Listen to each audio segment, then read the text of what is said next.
Halo anak-anak, berjumpa kembali dalam kegiatan belajar di rumah bersama Ibu Tere, Guru SDN Wahibur, Kabupaten Sumber Tengah, Provinsi Nusa Tenggara Timur. Hari ini kita akan belajar pada tema 8, subtema 1, pembelajaran 3. Ada seorang teman kalian yang bernama Dayu. Dayu dan keluarganya berasal dari Bali.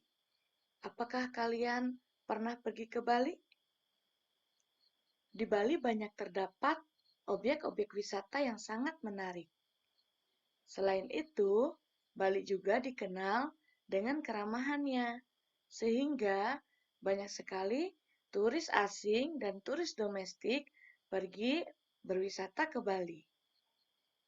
Tahukah kalian, Provinsi Bali terbagi atas 8 kabupaten dan 1 daerah kota.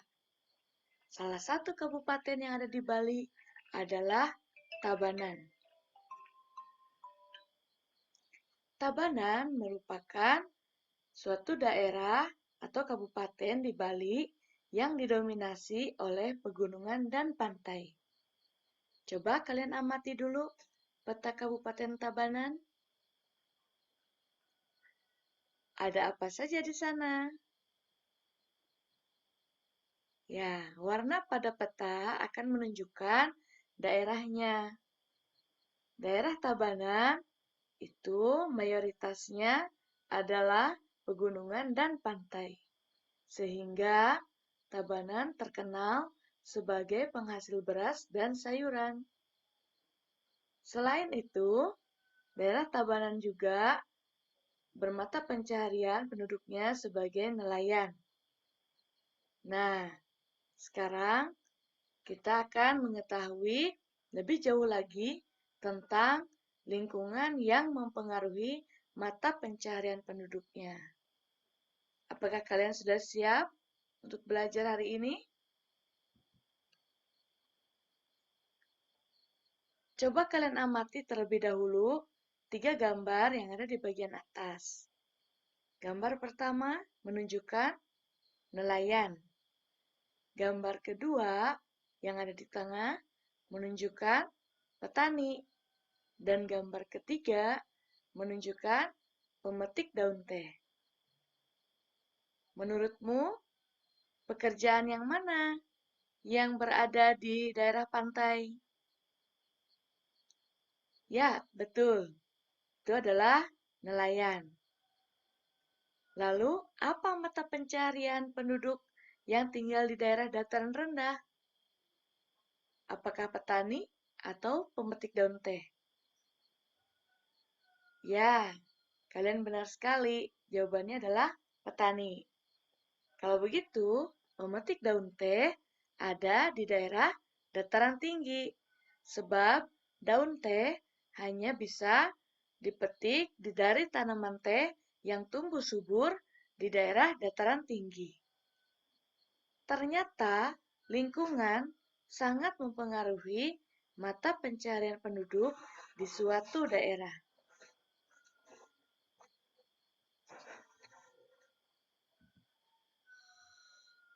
Selain itu, penduduk yang tinggal di desa juga bermata pencahariannya berbeda loh dengan penduduk yang ada di kota. Hal ini disebabkan karena kondisi lingkungannya. Penduduk di desa lebih banyak mengandalkan alam untuk mata pencahariannya, sehingga mereka bermata pencaharian sebagai petani, peternak, pengrajin, pedagang, buruh tani, dan perkebunan. Sedangkan penduduk yang ada di kota bermata pencaharian di bidang jasa, seperti pegawai bank, konsultan, pengacara, supir, karyawan, pedagang, dan buruh pabrik. Nah, anak-anak, di desa yang ada di Kabupaten Tabanan ini terdapat perbukitan. Nah, di bukit-bukit itu salah satunya adalah Bukit Catu. Bagaimana cerita asal mula Bukit Catu? Apakah kalian ingin mendengarnya? Simak baik-baik ya ceritanya. Di pedalaman Pulau Bali, terdapat sebuah desa yang subur. Di sana tinggal sepasang suami istri.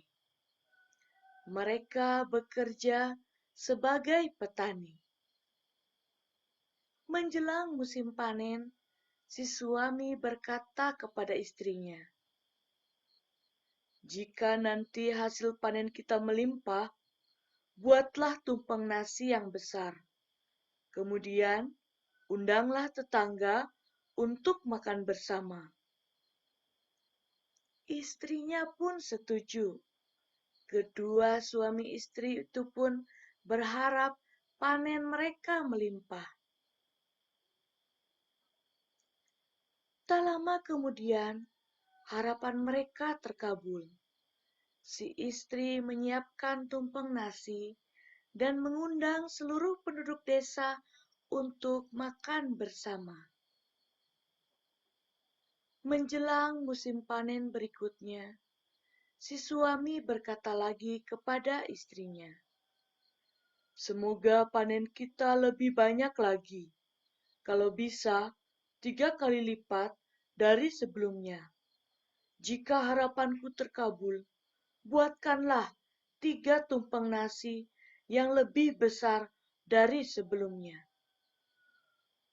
Kemudian, si istri membuat 3 tumpeng dan mengundang seluruh penduduk desa untuk berpesta kembali. Beberapa hari kemudian, si suami pergi ke sawah. Dalam perjalanan, ia melihat seonggok tanah yang berbentuk seperti catu. Catu adalah alat penakar nasi yang terbuat dari tempurung kelapa. Aneh sekali. Sepertinya kemarin gundukan tanah ini tidak ada, gumam si suami. Setelah pulang dari ladang, ia bercerita kepada istrinya. Kemudian, ia mengajukan usul kepada istrinya. "Istriku, bagaimana kalau kita membuat beberapa catu nasi? Siapa tahu kalau kita membuatnya, hasil panen kita akan semakin melimpah."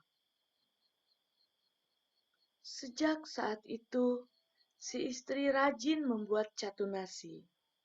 Setiap catu nasi yang dibuatnya, ia niatkan untuk menambah hasil panennya. Namun, ada keanehan yang terjadi. Saat pergi ke sawah, onggokan tanah yang ia temukan sebelumnya semakin membesar.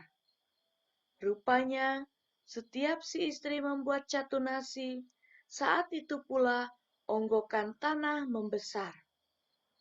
Sepasang suami istri pun tidak menyadarinya. Bahkan, si istri membuat catu nasi yang lebih besar setiap harinya. Lama-kelamaan, onggokan tanah itu berubah menjadi sebuah bukit.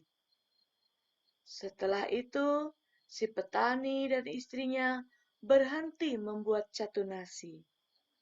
Onggokan tanah itu pun berhenti membesar. Sejak saat itu, onggokan tanah itu disebut dengan Bukit Catu. Nah, itu adalah ceritanya. Bagaimana? Kalian tertarik? Apa yang menurut kalian hal-hal yang menarik yang ada pada cerita itu? Coba kalian diskusikan dengan orang tuamu ya. Anak-anak, dalam cerita tersebut terdapat 3 tokoh. Tokoh merupakan pelaku dalam cerita. Seperti dalam cerita tadi, ada petani, istrinya, dan juga warga masyarakat. Nah, Tokoh itu juga berfungsi untuk menyampaikan amanat dari cerita. Coba kalian tuliskan di buku masing-masing. Apa amanat atau pesan dari cerita tadi? Kalian boleh minta tolong orang tuamu ya. Jika kalian ingin mendengarkan kembali ceritanya, silahkan putar ulang videonya ya.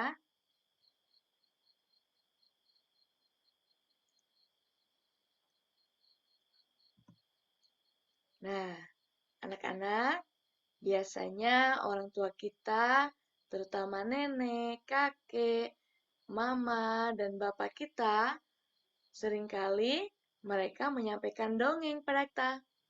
Betul tidak? Karena dongeng sudah menjadi bagian dari kebudayaan masyarakat. Banyak loh dongeng dari zaman dahulu yang hanya diceritakan secara lisan, turun-temurun, dari kakek dan nenek kepada orang tua kita, kemudian sekarang kita mendengarnya dari orang tua kita atau dari nenek kita. Nah, tahukah kalian bahwa dalam sebuah keluarga itu terdiri dari kakek, nenek, ayah, ibu, dan juga anak-anak. Setiap anggota keluarga mempunyai keragaman karakteristik individu. Maksudnya, dalam satu keluarga itu terdapat perbedaan ciri-ciri khusus. Misalnya, warna kulitnya, jenis rambutnya, tinggi badan, dan juga berat badan. Coba kalian tanyakan kepada anggota keluargamu dan kalian amati. Lalu, tuliskan pada kolom tabel yang ada pada layar ini. Kalian buat dulu tabelnya di buku masing-masing ya. Apakah sudah mengerti penjelasannya? Kalau belum mengerti, kalian boleh putar ulang videonya. Nah, anak-anak, kita sudah sampai pada bagian akhir kegiatan belajar di rumah bersama Ibu Tere. Terima kasih untuk perhatian kalian. Jika video ini bermanfaat, jangan lupa klik like, subscribe, dan bagikan video ini kepada teman-temanmu yang lain. Sampai jumpa.